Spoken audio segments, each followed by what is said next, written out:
Your name is Doug McClenahan, and you're managing the solar R&D program in the National Resources Canada, and you are also the former chair of the solar heating and cooling program of the International Energy Agency. Correct. So in your second position, I would like to ask you, what are the objectives of this international research community, more or less, you know? Well, this community feels it's the leading international collaboration program in solar heating and cooling. So as a leader, we're always looking to find out what are the next technologies that we should be looking at to develop either standards or new designs. How can they be incorporated more into the market? So really the bottom line is we're trying to accelerate the market development of solar thermal technologies and do it with international collaboration.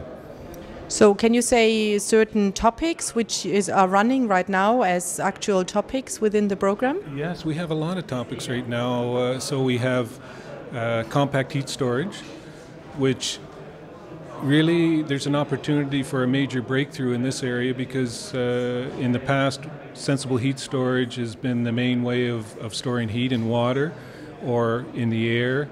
And the ability to store heat in a much more compact fashion opens up the possibility of storing all the heat you need for an entire year in a cold climate. So 100% solar fraction as opposed to something like 30 or 40% solar fraction. And this, I think, is much more attractive to the public and as well as policy people. They want to see almost like a 100% solution. So compact heat storage, one of them. Solar cooling. I think this IEA program in solar heating and cooling is probably seen as the leader in developing designs and testing systems for solar cooling. So anybody that wants to get into solar cooling, like we did in Canada, we hadn't done any projects before, and our first task was really to learn what had been happening in the IEA program, and then we got more involved in the IEA. So it's actually for a country or even a company to condense the learning time into a very small time frame. Joining the IEA is a good way to do it because you benefit from all the experience over the last number of years. So yeah, there's also programs on solar architecture, trying to integrate solar in a more, I guess, appealing way into the building rather than being just sort of stuck on. Renovation, how do you renovate buildings with solar? There's quite a few topics. We're looking at another large-scale seasonal storage task as well, so that it builds on from the Drake Landing type projects that we did in Canada. So. As I understood, there are 16 countries member of the program today, but we have more than 100. Yeah. And we have very big solar thermal markets which are not yet in part of your program, like India and China. Yes. What makes it difficult for these countries to join the program? Well, okay, so we have 19 countries now, 19, plus the EU, yeah, and our most recent member that joined just this year was South Africa. We have been talking with India, China, a couple other countries, some Eastern Europe countries as well.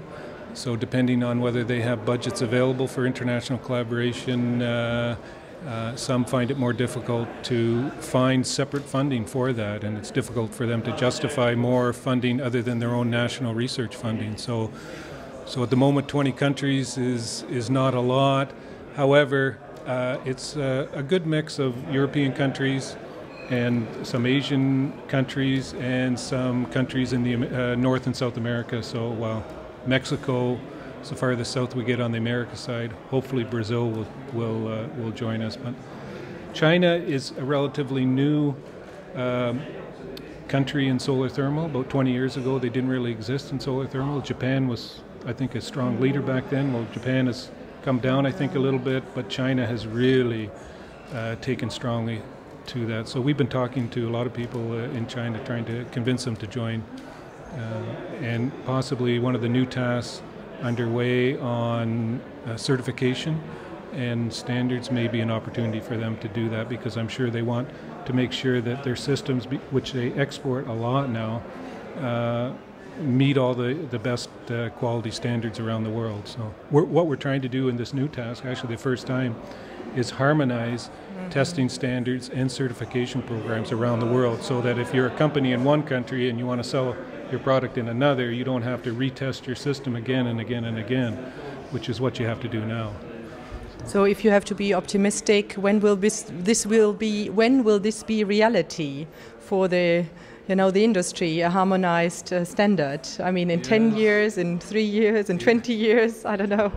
Yeah, I'd like to see it next year, but the reality is it probably takes easily 3 to 4 years. And we may have several interim steps before we reach the final goal of complete harmonization. So where you have countries accepting standards and certification programs from other countries. That'd be the first step.